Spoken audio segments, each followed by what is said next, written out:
उनका long term plan है, आपको दिख नहीं रहा है? धीरे धीरे बांग्लादेश से हिंदूज खत्म होते जा रहे हैं ना, हो गए ना पाकिस्तान से खत्म। ये इंडियन सब कॉन्टिनेंट अगले 70 सालों में मेजोरिटी मुस्लिम्स का ही होगा। और जो आप करते रहते हो ना, सनातन धर्म तो सनातन है, न आदि है न अंत है, कभी नहीं मिटाया जा सकता। मिटेगा, जरूर मिटेगा। आप यही एटीट्यूड रखो, पक्का मिटेगा। उनका प्रॉपर प्लान है, वो लंबी रेस दौड़ रहे हैं। लेकिन हमारे साथ क्या होता है? जब भी न्यूज में कुछ आता है तो हम सेंटी हो जाते हैं, चिल्लाने लगते हैं जोर जोर से कि ये कर दो वो कर दो, हैशटैग से बांग्लादेशी हिंदूज। और फिर क्या, जैसे ही कोई भी नई मूवी लगी थिएटर में वैसे ही चलो चलो देखने। अरे भाई क्या आया इस बार? पुष्पा का डुपट आया, चलो चलो देखने, चलो चलो। आज जो भयावह दृश्य हमें कोलकाता से देखने को मिल रहा है, ऐसे पता नहीं कितने इंसिडेंट्स बांग्लादेश में आए दिन हो रहे हैं इस समय।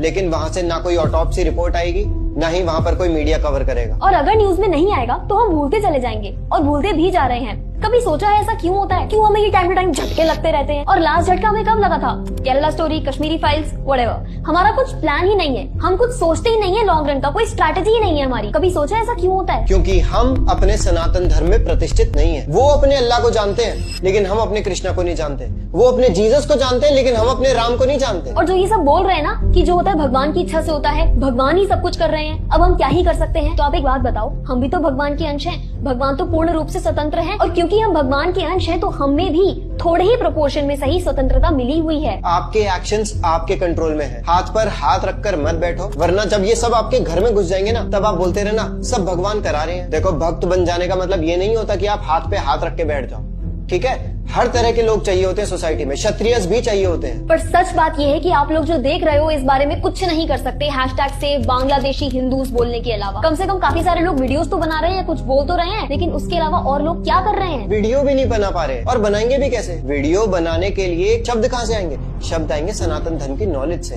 अब जब सनातन धर्म की नॉलेज नहीं होगी तो वीडियो कैसे बनेगी? अपने सनातन धर्म के बारे में 90% ऑफ द हिंदूज कितना जानते हैं? भगवत गीता में टोटल कितने श्लोक?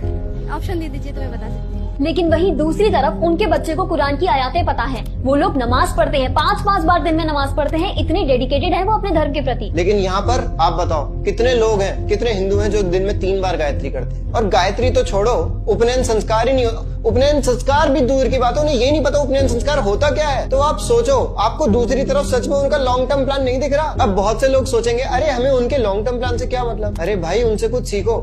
वो लोग अपने धर्म में कितना प्रतिष्ठित हैं, और यहाँ पर हम क्या कर रहे हैं? हम अपना धर्म छोड़ते जा रहे हैं। अब वो लोग अपने धर्म में अगर इतना डीप डाइव करते चले जाएंगे, इतने स्ट्रांग होते चले जाएंगे अपने फेथ के प्रति, और हम यहाँ पर अपनी फेथ छोड़ते जा रहे हैं, तो क्या होगा? एक समय पर सिर्फ उनका धर्म हर जगह फैला हुआ होगा और हम तो एकदम एक्सटिंक्ट हो जाएंगे। फिर हम कहते हैं कि अरे भगवान ऐसा क्यों कर रहे हैं, भगवान वैसा क्यों कर रहे हैं? भगवान कुछ नहीं कर रहे, ये सब हमारे कर्मों का ही नतीजा है। हम लोग रिएक्टिव हैं, हम लोग प्रोएक्टिव नहीं हैं। अगर हम पहले जाग गए होते तो आज ऐसा ना होता, और अगर हम आज जाग जाएंगे तो फ्यूचर में ऐसा नहीं होगा। आज जो बांग्लादेशी हिंदुओं के साथ हो रहा है उसका कारण वो नहीं, हम हैं। हमारा यूनाइटेड ना होना है, हमारा सनातन धर्म की तरफ आते हुए डेंजर को डिटेक्ट ना कर पाना है। और जाग जाने का मतलब ये नहीं है कि कराटे सीख लो, सेल्फ डिफेंस सीख लो। जब दंगे हो रहे होते हैं ना, तो किसी के हाथ में बंदूक होती है, किसी के हाथ में तलवार होती है, कोई पत्थर फेंक रहा होता है, तब ये किक बॉक्सिंग और मार्शल आर्ट्स काम नहीं आते हैं। 4-4, 10-10 लोग चढ़ जाते हैं आपके ऊपर, कितने कराटे कर लोगे? ये सब एक पर्टिकुलर एनवायरनमेंट में अच्छा लगता है, जहाँ पर एक ऑडियंस होती है, जहाँ पर एक सेम वेट कैटेगरी में मैच होता है, लेकिन दंगों में ये सब नहीं चलता। जाग जाने से मतलब ये है कि अभी अपने सनातन धर्म के बारे में जानो। जब अपने सनातन धर्म को सही मायने में जानोगे ना,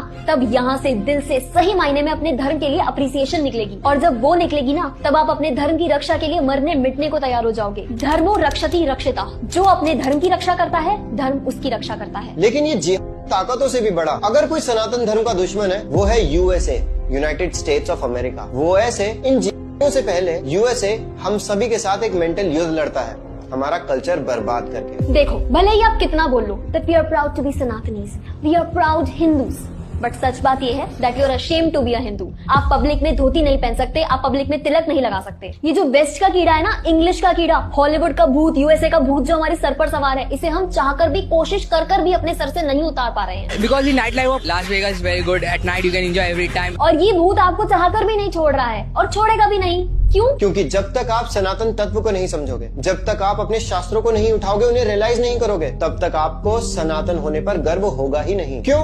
क्योंकि आपको कभी रियलाइज ही नहीं होगा कि आपके सनातन धर्म में क्या आध्यात्मिक खजाना छुपा है। अरे खुली काफी हो, अनहेल्दी फूड हो, सब कुछ वहीं से आ रहा है।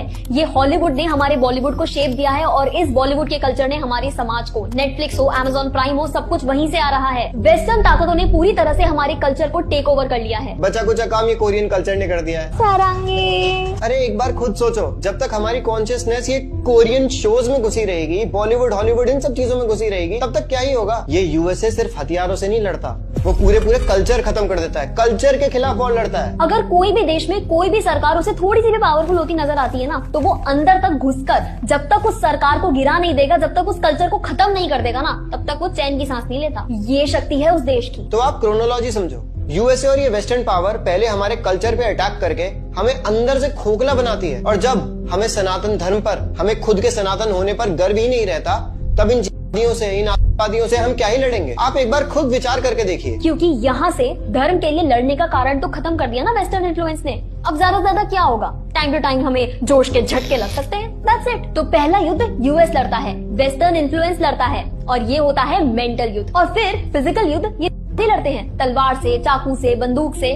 और फिजिकल युद्ध वो जीतता है जिसके पास लड़ने का एक स्ट्रॉन्ग कारण होता है, जो अपने धर्म में प्रतिष्ठित होता है। अच्छा, अब एक और कारण है यूएसए का हमारा सबसे बड़ा दुश्मन होने का, और वो है जियोपॉलिटिकल कारण। अब वो कैसे? यूएसए तो एकदम अपोजिट साइड है ना, वो तो हमसे सबसे दूर है। समझाते हैं, देखो, कोई भी व्यक्ति होता है वो अपना घर परिवार बढ़ाने के बारे में सोचता है। वो सोचता है कि यहाँ पर जमीन ले लूं, जमीन लेने के बाद सोचता है चलो अब यहाँ पर एक प्लॉट ले लेता हूँ, प्लॉट के बाद चलो अपनी बीवी के नाम भी एक प्लॉट ले लेता हूँ। सोचता है ना, ये एक नॉर्मल ह्यूमन टेंडेंसी है, एक्सपैंड एंड बिकम पावरफुल। हाँ, भक्तों को, आध्यात्मिक मार्ग पर जो लोग हैं उनको ये सब शोभा नहीं देता, लेकिन ये एक नॉर्मल ह्यूमन टेंडेंसी है। और यही सेम एटीट्यूड हमें कंट्रीज से देखने को मिलता है। चाइना को ताइवान चाहिए, रशिया को यूक्रेन चाहिए, और यूएसए को तो सब कुछ चाहिए। लेकिन भारत ने कभी इस तरह से सोचा ही नहीं, हमेशा से बस बड़ा प्राउडली डिफेंड करता रहा है कि जी हम तो सनातन धर्म की भूमि है, पहले कभी अटैक नहीं करेगी, वासुदेव कुटुंबकम।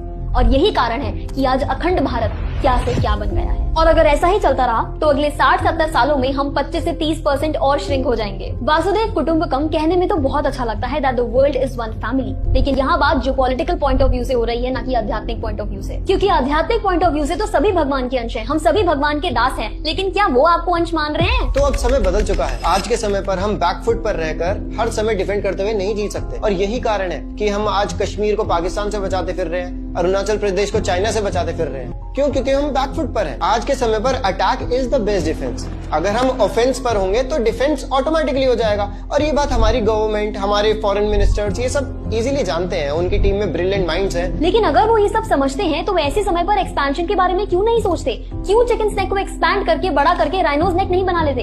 क्यों पीओके से पाकिस्तान को नहीं उड़ा देते? क्योंकि इस सब का कारण है सुपर पावर यूएसए। जैसे ही भारत कोई भी एग्रेसिव स्टेप लेगा, वैसे ही यूएसए इतनी क्षमता रखता है कि वो भारत पर इकोनॉमिक सैंक्शंस लगा देगा, और फिर हमारा भी वही हाल होगा जो क्यूबा, ईरान, वेनेजुएला जैसे देशों का हुआ। पूरी इकोनॉमी बर्बाद। आप लोग खुद जानते हैं, कुछ टाइम पहले जब रशिया ने क्रीमिया को कब्जाया था तो उस पर कितने इकोनॉमिक सैंक्शंस लगा दिए गए थे। पूरी की पूरी इकोनॉमी बर्बाद हो गई थी। तो जो लोग कह रहे हैं ना, बांग्लादेश पर आक्रमण कर दो, पूरा उसे भारत में मिला लो, अरे भाई कोई मजाक थोड़ी है। इकोनॉमिकली बर्बाद हो जाएंगे हम। देखो, ये एक कड़वा सच है कि हम आज के समय पर इतने पावरफुल नहीं है कि एक सुपर पावर देश की तरह डिसीजंस ले पाए। तो ऐसे में हम पर अत्याचार होते रहेंगे और हम बहुत ज्यादा एग्रेसिवली रिटेलिएट नहीं कर पाएंगे। बस हैशटैग्स वगैरह चलाते रहेंगे, और थोड़े बहुत जो बीच बीच में ये झटके लगते हैं, ये लगते रहेंगे। लेकिन यूएसए को हमसे क्या प्रॉब्लम है? प्रॉब्लम ये है कि अगर भारत इसी करंट ग्रोथ रेट के साथ आगे बढ़ता रहा तो वो 25-30 सालों में चाइना जितना बड़ा सुपर पावर बन जाएगा। Indian economy to be at anywhere between 35 and 45 trillion by 2047. और ये यूएसए अपने अलावा किसी और देश को इतना पावरफुल होते हुए नहीं देख सकता। It's as simple as this. और यही कारण है कि उसे बांग्लादेश में मिलिट्री बेसिस चाहिए, एक अलग से क्रिश्चियन नेशन चाहिए। पूरे भारत को घेर लो। पाकिस्तान की गवर्नमेंट तो है यूएसए की कठपुतली, अब एक और कठपुतली हमारे साइड में हो गई है, वो है बांग्लादेश। तो हम यूएसए की कठपुतलियों से घिरे हुए हैं। कठपुतली मतलब प्रॉक्सीज। तो हमारे पास इस पूरी समस्या के बस 2 सॉल्यूशंस हैं, और इसके अलावा कोई ऑप्शन भी नहीं है। पहला सॉल्यूशन ये है कि हमें अपने देश को इकोनॉमिकली इतना स्ट्रांग बनाना होगा कि दूसरे देशों की इकोनॉमी हमारे देश की इकोनॉमी पर डिपेंडेंट हो जाए। For example China. आज चाइना की इकोनॉमी इतनी स्ट्रांग है कि दूसरे देशों की इकोनॉमी इतना ज्यादा डिपेंडेंट है उसके ऊपर कि कोई भी उसके ऊपर हमला करने से पहले 10 बार सोचेगा। और दूसरा ये कि हम सबको सनातन शिक्षा लेनी होगी। जब हम सनातन शिक्षा लेंगे तो हम अंदर से बचे रहेंगे, इंटरनली स्ट्रांग रहेंगे, और जो हम सबकी कलेक्टिव सोच है वो पूरे देश को भी इफेक्ट करेगी। एक ऐसे ही कोर्स का लिंक हमने डिस्क्रिप्शन बॉक्स में डाल दिया है, जाकर रजिस्टर करें और सनातनी शिक्षा लें। हरे कृष्णा।